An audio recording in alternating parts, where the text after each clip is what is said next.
Okay, I think we shall start. So let me start first by introducing our guest speaker for today. So our guest speaker for today is Danaiya Tang-u-thaisuk. She's a PCC, ICF PCC executive and leadership coach.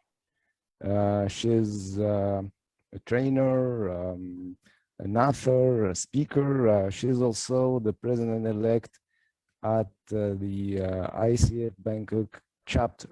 So Danaiya, you're so welcome today among us in this webinar. We're so pleased to have you among us. The floor is yours. Thank you very much, Dr. Khai, and wow, thank you for having me as well here. So welcome everyone. We are together here for at least 60 minutes, right, to share what I use with my client. So shall I share my screen here? And yeah. Okay, so thank you for having me, and thank you, Dr. Khai, for inviting me as well. So I'm here to share with everyone You're about very welcome, how, Danaiya. thank you. Yeah, how you impact your team performance. Well, when I say how you impact your team performance, here is many times that I was invited as a coach or a consultant for my client. I'll use this presentation as an well, the initial session before driving into the coaching. So let me introduce myself a little bit before sharing with you what is it about this one, how you impact your team performance. First of all, I'm not sure why it's like bouncing here. For those who are not very familiar with me, many times they call me Ning. Ning is my short name. So I, if here is, there are some international friends here, you may call me Ning or Ning Danaiya. I am PCC coach, and I also just graduated as a certified master level in transformational master coach from CNA. Well, I call myself an executive and leadership coach, and many times, as a lot of us, I believe that we are also a trainer and facilitator for the organization, right?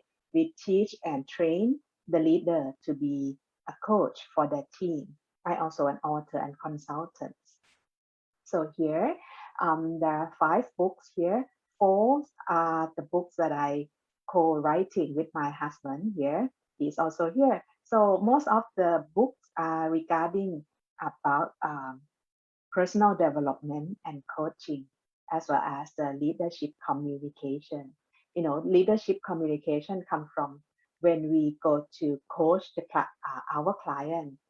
We found that somehow the pattern of communication can bring out the best of the people, or sometimes it's hinder the best of the people. So that's why I'm focusing on the leadership communication as well. And here is the book.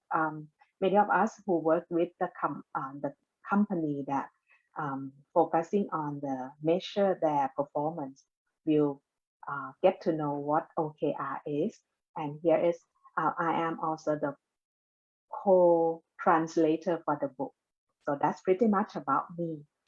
Well, first of all, when I was hired to work in the company as a coach, most of the time, if we go to coach the executive, that top level of people there, what happened is that, let me stop share here so I can see everyone here. So when, well, I expect this to be interactive as well. So if any of us work as a coach in the organization, you may turn on your video and you can say hi as we have the same profession here. So when we go to Yeah, I'm looking for a coach here. Except Dr. Kai. Who else? Marina, are you a coach as well? Yes? Yeah, hi.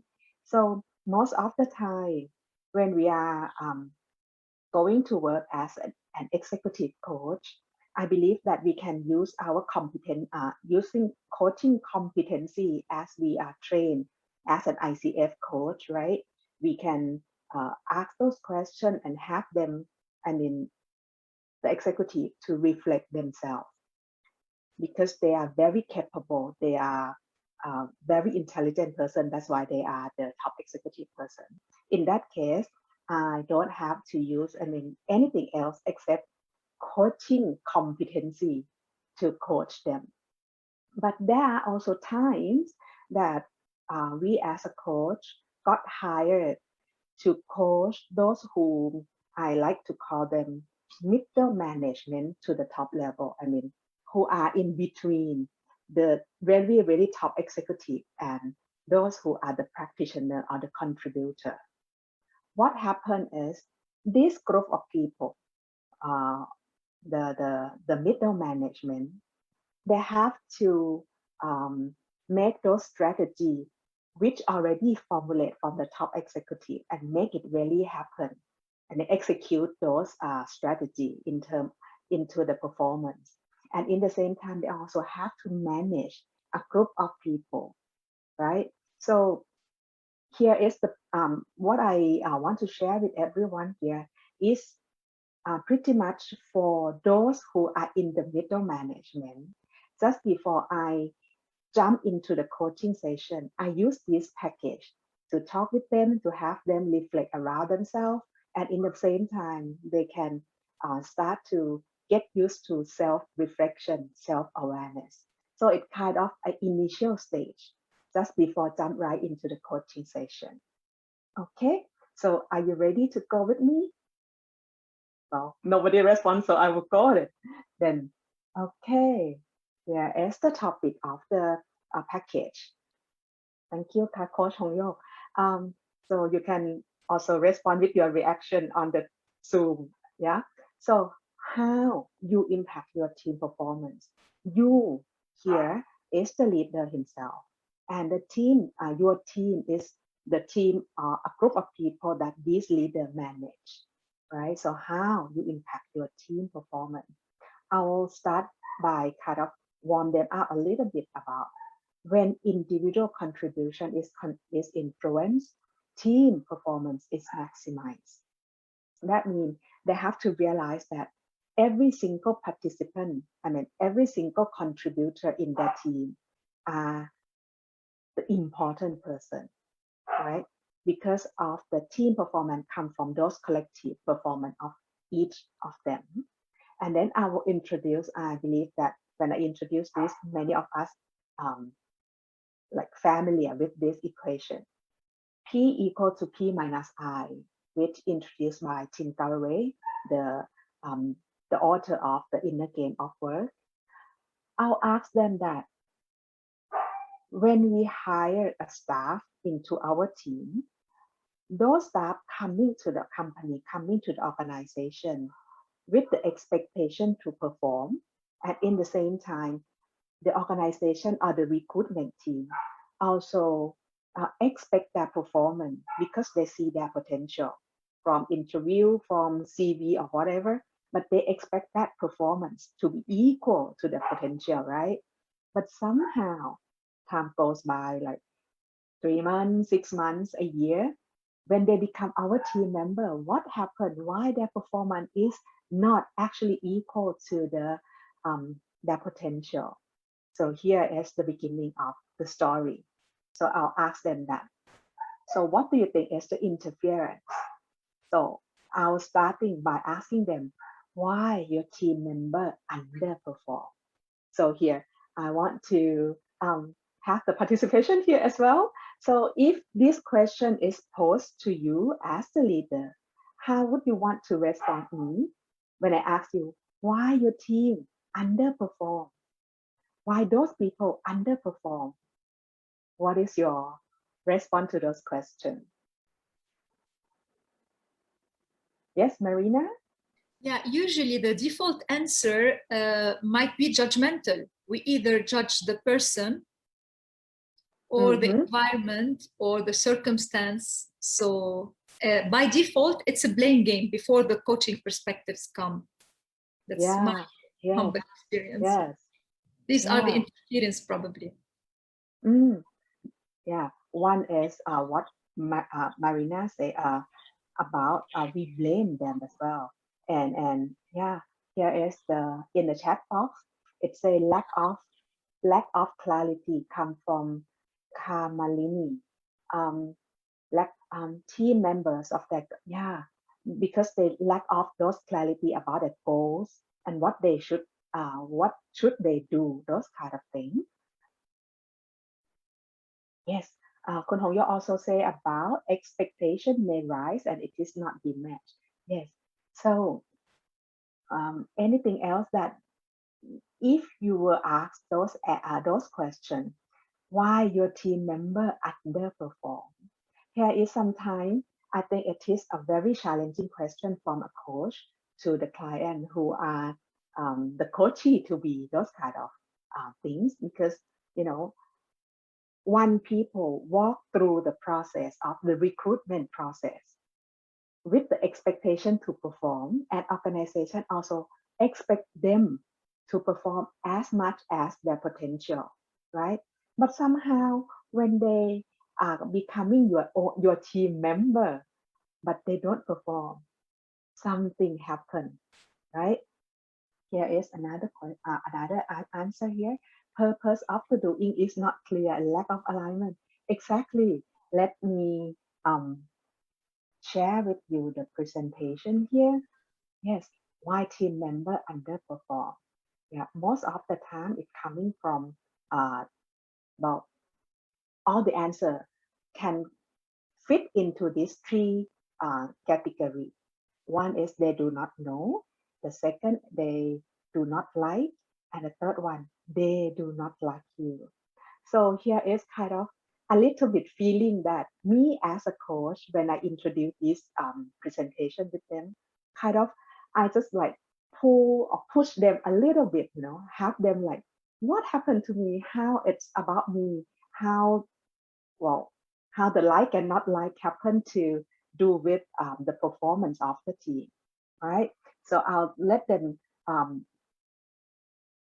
think about the first one, do not know. So when here is one of I pulled it out from one of the research when they say when they ask like 20,000 manager and leaders that why don't employee always do what they are supposed to do? Surprisingly, those more than 95% say that because my people don't know what they're supposed to do. So that's the answer from the leaders. So if it happened like this, I will share with them that check first what is your communication and how you communicate with your team. Why they cannot pick up what you say, or why they don't understand what you say, or even did you really communicate with them that what they are supposed to do? So those kind of questions that we use our coaching skill, asking those people to kind of start to participate with us, draw something inside from them. So how about the communication? How about the direction then? Just like some of us just share in the chat box that probably something is not in alignment between what you said and how their friends say or other departments say, or probably the direction of the company. It never get aligned. So the newcomer kind of confused, don't know what they want to do or what they have to do. And the third thing is about the environment, which I think it's really important because for the newcomer who are coming to the company, they might not really comfortable with how should I perform, if I'm doing too much, if I'm doing too little, how my friends are going to say it about me as a newcomer, those kind of things. So this first set of questions will have them kind of open themselves a little bit, look around. I mean, for those who are start to come to become the coachee, right? The leader themselves. They just start to look around themselves. What happened to my people? How's the environment have the impact? How is the way of the communication? How about the direction? Is it in alignment or not? So those is a kind of warm them up a little bit before driving or diving into themselves. Okay, good to go. Okay, so I'll go next. So the first thing that we share is about why team members underperform. So we're talking about that people do not know what to perform, right? Now, the second part that I will jump, well, actually I'll jump to the final part first, that they do not like you. That is just like a big, a big punch into the this leader face. They do not like you. Most of the time, people will say, why liking or not liking have to do about the team performance. Now, so here I want to have some participation from everyone here in the Zoom room. What do you think? Do not like or like the leader? How they have the impact for the team performance? Or you as a coach, do you have this kind of experience that people don't like the team member, or the team member doesn't like their boss? That's why they just underperform. Do you have those kind of experience we can share here? Anyone want to share here? I know that some, yeah, sure. Marina, go first, and then someone else. Yeah, please. Yeah, thank you. Usually when the characters or the personalities are not compatible, it happens. So an employee does the bare minimum just to get away. So he will not receive any negative feedback if he doesn't like his boss. But if he's inspired by his leader, he will go to the extra mile. So yeah, it's an important parameter. I agree with you. Yeah. Liking the boss. Well, because the chemistry is not like, cannot fit together. Right. That one is the very important one, the chemistry with the boss. How about someone else? Do you have any kind of experience regarding to the... I kind of have one. This is Karthik here. Yes. Yeah. So I think relationship management is always the key, be it professional or personal, right? So we all agree that we are all professionals. We come to work and we get paid and all those stuff. I think that's all given. I think on top of that, people expect their bosses to be cordial, to be empathetic, and understand their personal side as well, right? To some extent, and build that relationship in such a way which is quite cordial, understandable, empathetic, and makes some sense, right? Because we know that the work is there, people have to complete, and those things are already given. And I think everybody who's matured enough will understand their roles and responsibilities and their expectations. But as humans, we expect something beyond that, right? And this organizational relationship is not something short-lived, right? We get into the organization, we stay there for a long time, and of course, bosses don't change quite often as well.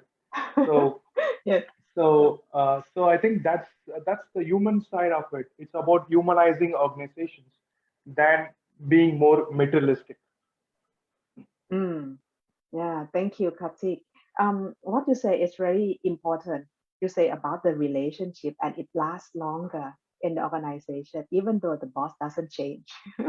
Like the Marina's, like when Marina say about the chemistry that is not fit. So here is the thing. Well, I have one example that I like to share with you, that why the like or not like, this relationship or this feeling is really matter. A few years back, I was hired to be a coach for one really, really talented person. He is how can I explain? Or I try not to touch about the position and the company and the industry just to make sure that he is safe. He is a highly talented person, and his contribution to the company is really crucial. And somehow, his performance start to drop, and that many high-level person try to help him, coach him, talk to him, and with the expectation to bring up the performance. But nothing happened, nothing changed. So the company hired me as a coach for him, and with the objective just to pick up his performance. So many times that I have the conversation with him, I didn't find, kind of anything about him that hindered his performance, except one thing. Many times he is kind of complaining about his newcomer boss. He said, I really don't like him. He acts just like a boss. He ordered me to do things. But coach, he really new to the industry.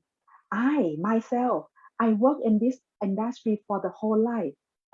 He just go for one industry after graduate from the university. But his boss, the newcomer, never worked in this industry before. So he keep changing his mind. He never asked me for my opinion, those kind of things. So it's kind of something starting from irritate his feeling, and later become a little bit of ignorance. And later he just ignore everything, and that caused his performance is dropping. So it's not only his performance is dropping, but his performance it's affect the department, and of course affect the whole company. So that's why I'm sharing that this third factor is really, really interesting when we are going to coach a person, and we have to have them kind of have a mirror to look at themselves, that your team member underperform. It may be from you, because of you somehow. So I like to make it like more tangible. So I ask those leaders that, do you have credibility?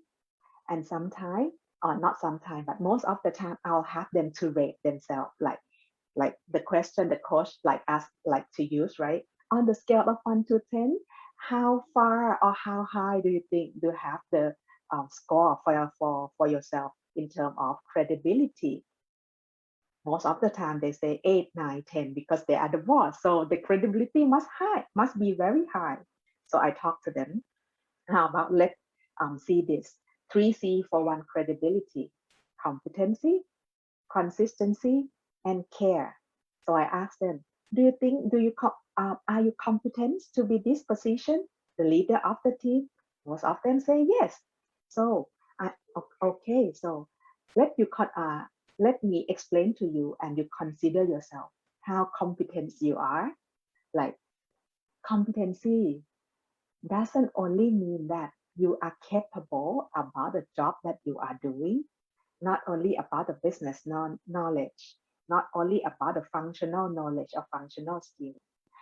It is also covered that you share to them how you make this decision. What is your thought process? If it's so complicated, and if this decision is very complicated to make a decision, how you make this decision. So you share with them those thought process, those decision making process. Somehow share with them about what you call the best practice that you used to have, and now you want to use it again. Those kind of things. It compiling to be a package of competence. So at this point, I will ask them to score themselves again, how much they think they can give themselves on rating themselves as a competence leader on the scale of 1 to 10 again. Most of the time at the competence level, what do you think people will give them? they will rate them very high. Like, yes, I'm very competent. Some say 9, some say 10. This is really, kind of logical answer because about the competence regarding to their leadership, right? Most of the time, the competence score very high. And then I move to the consistency. I'll ask them, how much you think yourself have the consistency level? Consistency means the way you communicate to one person in your team. You communicate exactly the same way with another in the same team, or whatever you share with your team member, you do the same thing with other person outside of your team as well. And not only sharing the knowledge or the way you communicate with them or treat them fairly. It's also about you doing what you say. We really familiar with the sentence that the leader practice what they preach, right? Here it's the same thing. You do what you say or not. So here I become like, I have them rate themselves again. On the scale of 1 to 10, how consistency you are, most of the time, here the score start to dropping a little bit. The first one is very logical. The second one is about the action, right? It's start to dropping. And the last one, very crucial one, in fact, just like one Katik share with us about the relationship. So how you care your team member. Many of the leaders say, oh, coach, I really care about my team member. So I start to ask him or ask them, you care? And did you show your care? Or you just think that you care? Because if the care is still in your head, you're not really communicate, you're not really showing it out. People doesn't really know that you care them, right? So how do you show your care? And here, as a coach, all of us, I think, as a coach, we have, those competency we call coaching present. We have active listening. I'll ask them that when people share something with you, do you recognize their voice, their facial expression, their action? Is it in alignment or not?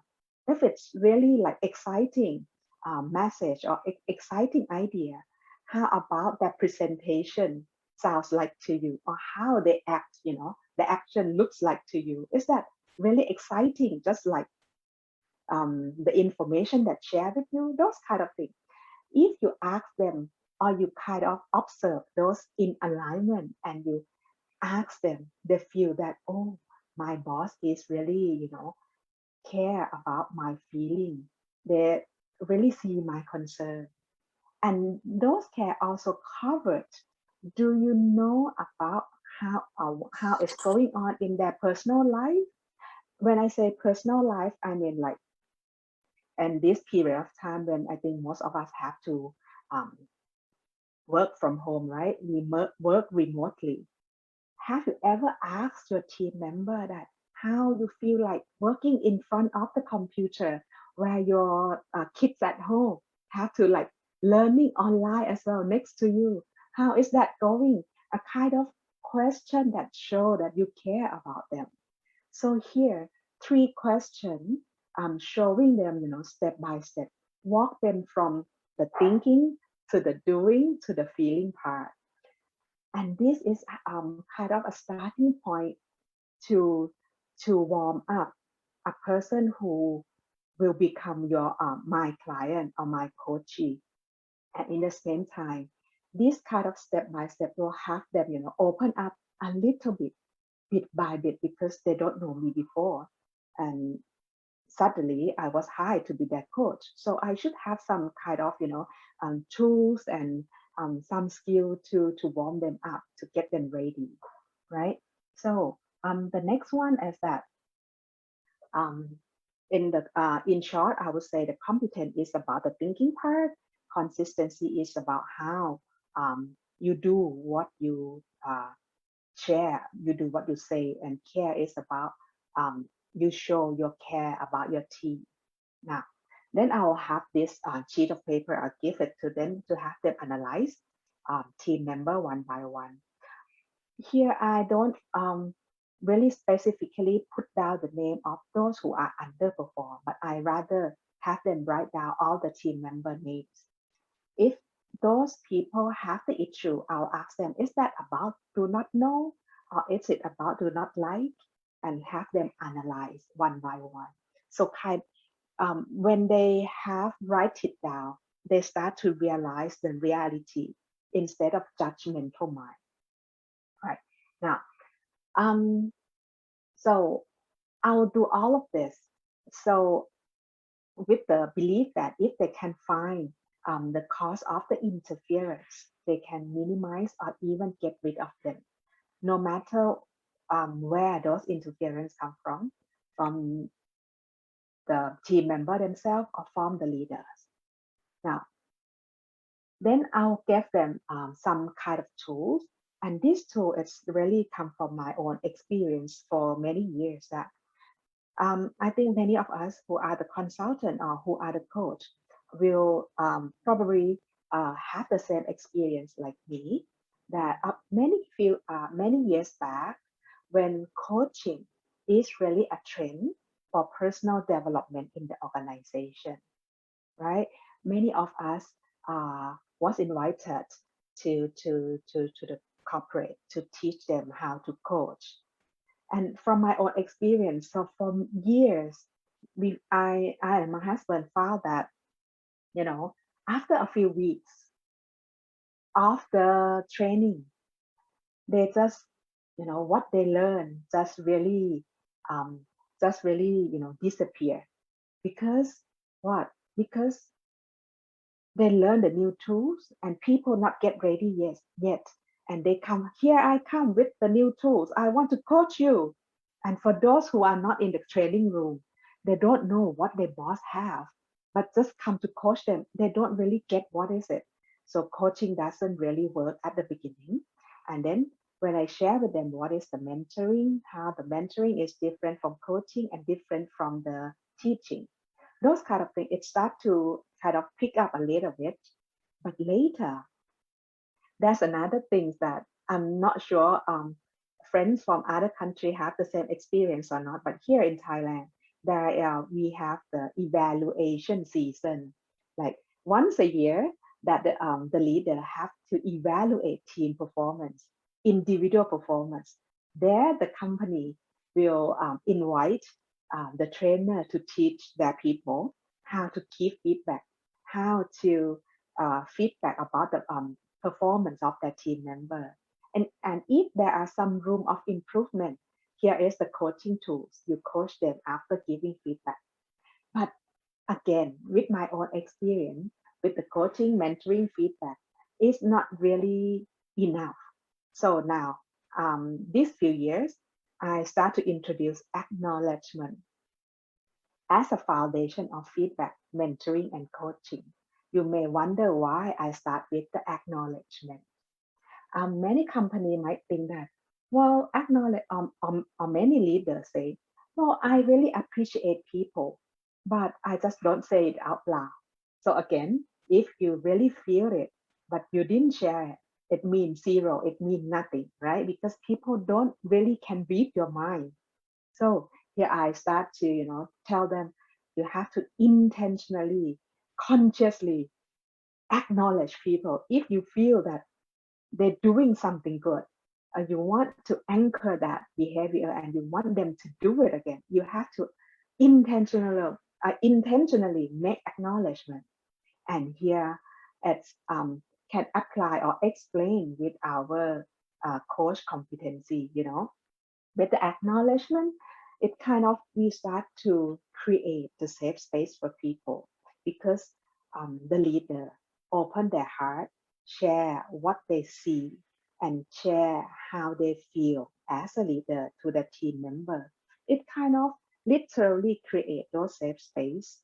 They want to start to building rapport, chit chatting and saying something not really about the work, but appreciation they have among their team member. And gradually, the trust is kind of be building a little bit, little by little. Then, when you give them feedback, they are ready to receive those feedback wholeheartedly. So if you just like the one who just go and tell them, sit down, I want to give you feedback. Most of the time, people close their ears, many close their eyes even. So acknowledgement is the starting point. So when you want to give them feedback, when they are trusting you enough, you can just directly communicate with them. You see, this is the, I draw it out from the competency of the coach. So the boss doesn't have to go around the bush just before to saying what they want to say. With the foundation as an acknowledgement, when you want to give them feedback, you just directly communicate with them. And then when people start to, have the trust, have the space, they're open to learning. So you can share with them in terms of mentoring, not teaching. It's different. Mentoring and teaching is so different. So mentoring, you share with them about your experience, and you can also ask for their own sharing as well. I mean, mentoring are two ways communication, right? While teaching is only one way. And then they start to gradually have their own self-awareness. They know how to reflect themselves. Then it's the time for you to really coach them.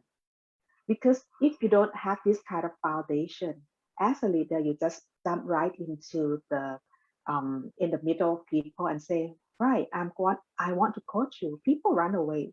So they have to kind of building this before going to the coaching. Because in the coaching, as a real coaching, they have to reflect themselves. They have to have their own self-awareness. They have to have their self-reflection. They can open their heart to share with you what they think, what they reflect about themselves without like really scare what is the consequence if they're really open heart with you. So creating the safe space is the beginning. So people can have what we call the psychological safety space.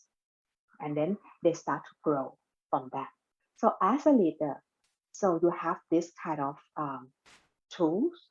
Before having this tool or using this tool, you have to assess yourself with those don't like, do not know, do not like you, those kind of things.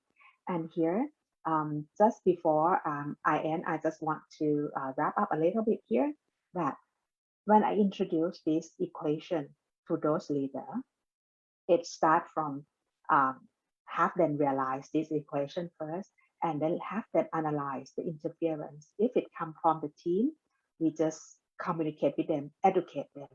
But if your team is really capable enough, you just draw out their potential. How we want to draw out their potential, right? We know we're coaching them, but before coaching them, we have to have those foundations first, right? And how if the interference really come from you as a leader, you have to build up your credibility from now. So here is the tools that I have it for my client. And in the same time, I also show them how to do this, acknowledge feedback, mentoring, coaching in my coaching session with them as a leader, as a client. So again, I will bring that sheet of paper, the analysis paper, and have them start to write down who is the first one, who they can use the acknowledge, who use the feedback, who use the mentoring, and who they can jump right into the coaching session. So with those, I think people will really kind of ready for the coaching session by understand themselves, right? Is there some question here in the chat box? Thank you, Ding. Maldeep. Yep, I see here. Maldeep, could you go on previous slide? What does do not know mean? Okay, do not know mean they don't perform, they underperform because they don't know what to perform. So that means that is the do not know mean. It's just like really do not know. Yeah, no worry. I will share the presentation and in the chat group and the LinkedIn. Right, we do that, right, Kai? Dr. Kai, we do that, right? Yeah, great. So we open up to questions, comments, and interactions. So Right. and yeah, Okay. we will share the slides. So Yeah, then, so I'll be provocative. So I'll go first, maybe with some questions. I yeah, was taking notes, and I see many interesting things, and like to really share my thoughts and maybe get your feedback on that. So I think that the concept of performance is so broad and complex, and it includes many factors. And that's why coaching is important, because each one has his own story, his own factors. And that's why we've been coaching people. So we make it one story, one case, one circumstances so different from the other. So from my perspective, and this is the thing I'd like to share. So I think performance it's related to 4 layers. Or 4 circles, and the first at the nexus, at the center of the core of these circles, is the person himself. So you can't perform if you're not really clear about who you are. So if you're not in peace with yourself, so how can you be in peace with the others, with the extrinsic factors? So as you said, so it's about potential and interference. I can put it this way: it's about intrinsic and extrinsic factors. So potentially it's you, and that's the core of everything. So how much do you know yourself? Do you know your values, principles, and you're aligned with that? So I think that's the first circle. The second circle is the thing you'll be working upon, the task. So, and this is the thing. So is it really, am I passionate about that? Is it aligned with my values? Do I master the thing? So am I enjoying the thing while doing it? So I keep watching the clock, or I'm really losing myself doing it. So that's the second circle. The third circle is about the job circumstances. It's not the task, it's the job circumstances.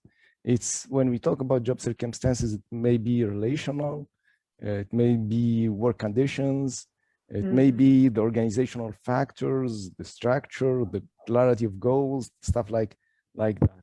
And the fourth circle for me, which is really important, and I don't want to really talk much. I'd like to give more space to the others also to share their thoughts. The last one is about life.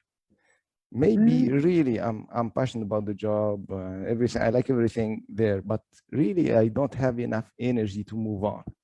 Maybe I have problems in my life other than the job. So I'm willing to give it all what I get, but really I run really how do we say it? So out of gas. So I don't have enough energy to give it all what I have. So, and that's why now we're moving from concepts like motivation, engagement, commitment to happiness. And that's why we talk now about work happiness, to include all these variables. This is the first point. The second point, you said it's about what you know and what you like. For me, it goes broader. So, and I'd like to get your feedback on that. It's not about, but because what you know, it's your brain. What you like, it's your heart. So I think there are 2 other factors. It's about your habits. That's really important because it's about the action. And another one is about your values. It's about your values. So and that's really interpels the soul. So another fourth factor. So, and these 4 factors so are related to you, to the job circumstances, to life. So we can find all of this. And here, last point to really finish with this. When it comes to credibility, it's about all of them. Maybe you won my credibility because of your knowledge, your savvy. So what you know. Maybe you know my credibility because of your values. I respect you. I just respect you. Maybe you want my credibility because you're someone who is empathetic, connect easily with people. So I think credibility is the outcome of all of these things. And that's in short. Thank you. I'm sorry if I Wow. Took much No, time to. no, I mean, that's interesting sharing as well, Dr. Kai, when you bring about those. Yeah. Never think about that as the, you know, the result of everything. Huh. Okay.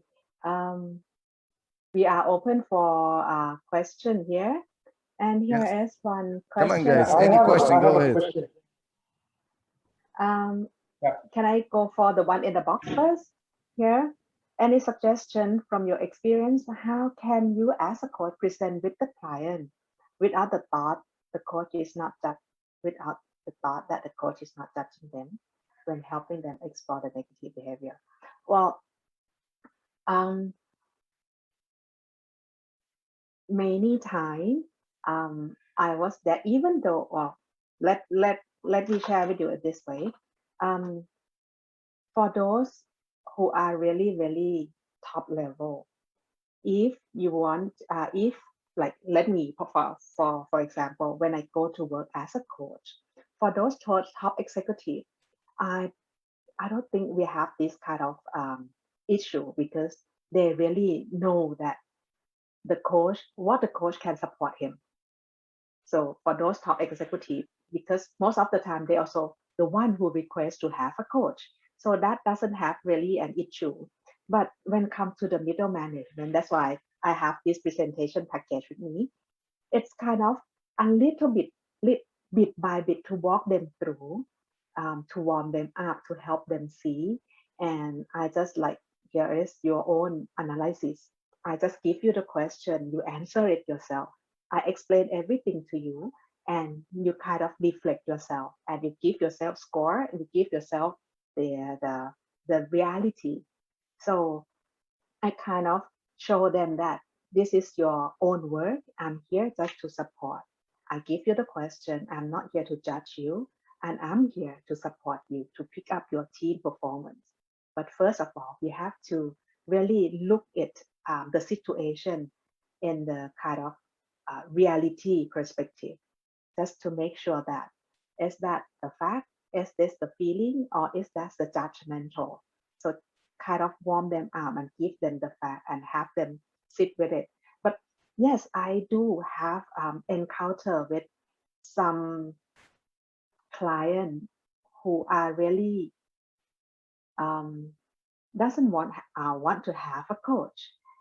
Just like, okay, if the company pay for you and you don't like it, to having a coach, so I just give my time back to the HR department and have them, save this budget. But sometimes when they realize that they have a coach because they have the potential, because there's some expense that the company have to invest in them, they start to kind of thinking about it and look at the coaching session with another lens, like, oh, here is for me to improve. I mean, from good to better, from better to the best, that kind of thing. So it kind of it is the matter of communication between the HR, the human resources people, talking to their team, so they know what's going to happen. So that's a long answer for the short question. I hope that's okay. Thank you, Coach Hong Yok. I think it was that's a question. Karthik. Sorry, It was Karthik, I think. Okay. Yeah. You have. Yep. Yeah. So thanks for the session. It was insightful. So my question is on the feedback. So you gave, I kind of remember the steps, right? The building blocks. You start with acknowledgement, feedback, mentoring, and coaching, right? I kind of agree with the foundation layer, which is supposed to build trust and build some rapport with the people whom you are going to coach, right, in future. So that's what you kind of translate to acknowledgement. Those are the real outcomes, I believe, right? So given a situation where we are coaching leaders, right? I'm an enterprise agile coach, right? I'm an agile practitioner for last 10 years. So given a situation where when we kind of work as a consultant, get into an organization, often we are not given so much of time to build trust or build rapport, especially with the C level people, right? The C-suite people or the executives. So what happens is, like, when you are in a situation where you have to deliver something through a training, right? So what happens is, some of the topics like the feedback, let's pick up a topic, right? Feedback. I understand that is something which nobody likes to be taught, or a lecture is not welcomed by the executors. But if you are in a situation, right, and you have to give that lecture to the C-suite people or the executors, but you don't have the trust built yet, and you don't have enough rapport built with the team. So do you have any tips on how do you manage this situation? Wow. Let me clarify you a little bit, Kartik. That means me as a trainer, right? Train the executive, and I don't have time to build trust. You mean that, right? Exactly. And you are in a situation where you are touching this sensitive topic like feedback. You are trying to tell them this is the best way you should give feedback to your employees, blah, blah, blah, blah, which they don't obviously like, because they will simply think, who are you to say this, right? We kind of know this already, or maybe we have enough. So those kind of egoistic things will come out, right? So how do you manage this? Hi. Well, most of the time, again, for those who are really kind of have the resistance, I just like let them sit and see. Anyway, my training, not always starting from lecturing or teaching how to do it. I will have a workshop, have them have the experience themselves, and I'll have them share. Just like we as a coach, we have people experience it and share it with us. What is some of the insight they have, what they think, those kind of things. That is a kind of building rapport in the same way. We just pace them, pace and lead. As a coach, we do like that, right? In the training, it's the same thing. We let them experience the workshop, have them share, and pace them little bit by bit until it's the right time that they say it themselves, or they show it themselves that, oh yes, it is. Those kind of things, accepted by themselves. And then I just show them, okay, here is the model. It's up to you. You want to apply it or not. But here is the thing that I think I just give you another options, just give you another tools, which you already have experienced yourself. And it's certainly entirely up to you that you want to use it with your people or not. Because I'm here to share with you, but the application is up to you. Those kind of things, not really kind of forcing or like a teacher to really have to test them, but have them experience it. And we use our coaching skill to draw out their insight, their reflection, and have them really see it themselves. So not really pushing, but kind of two-way communication most of the time. Hope that answers your question. Yeah, very much, because this is one interesting thing that is during remote, when we are working in remote, it actually is, our hands are tied, because if it is in person or a meeting where we have in a conference room or a boardroom, then these kind of things can go hand in hand. And of course, we can run some simulations or gamifications to make this easy. And the point that you mentioned, I just want to repeat that. You mentioned about self-realization, right? So using this gamifications or some kind of active workshop that we deliver as a coach, we make them self-realize. Instead of we saying this, you just go through this experience and then you say what you have to say, right? Then we take it from there. So absolutely, this is exactly what we do.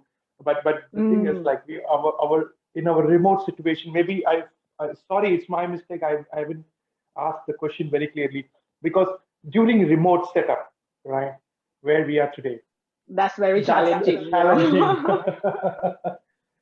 Yeah, I think, well, yeah, that's the most challenging situation. But anyway, one thing that I'll ask from them is, I'll ask them to turn on their camera just to make sure that they're still with me, you know, those kind of things. Yeah, bit by bit. And on Zoom we have we can use poll, we can use the Mentimeter, those kind of tools that have them participate, have them do some exercise, some action with us. We have breakout room from Zoom, you know, those options can really help. Yeah. Cool. Okay, so I think we came to the end of our webinar. We still have 2 minutes. So the last word for you, Ben. Right. Leader should have trust to employee. Yes, definitely. Trust is, you know, something that people in the same team bonding to each other. If I may have my last minute, may I share my contact just in case that you want to connect with me? In the LinkedIn, most of the time, I mean, most of the people here, we have the chat group, right? In the LinkedIn, you can have me, have the contact here. And again, you can call me Ning, that's the short one, Danaiya here. And my phone number as also as the WhatsApp number as well. And excellenceresources.com as my website. Very similar to Excellentia Institute here. Okay, great. So thank you, Ning. It was a great pleasure for all of us to get nourished of your insights, thoughts, ideas, and from this really interactive space you created for us. So I'll invite all the participants to really acknowledge Ning for today's webinar. So with your permission, all let's upload Ning. So thank you, Excellency, as well, to have this coaching conversation. Thank you. You know, sometimes we learn from you. Yeah, sometimes we share as well. Thanks so much, Thank Ning. you. Wonderful, wonderful session. Thank you all. Also, our audience, our participants, thank you all, and see you in the next webinars. Enjoy the rest of your day. Bye. Bye, everybody. Thank you for having me. Have a nice day. Bye. Thank you, Dr. Ning. Thank you, everyone. Bye. Bye.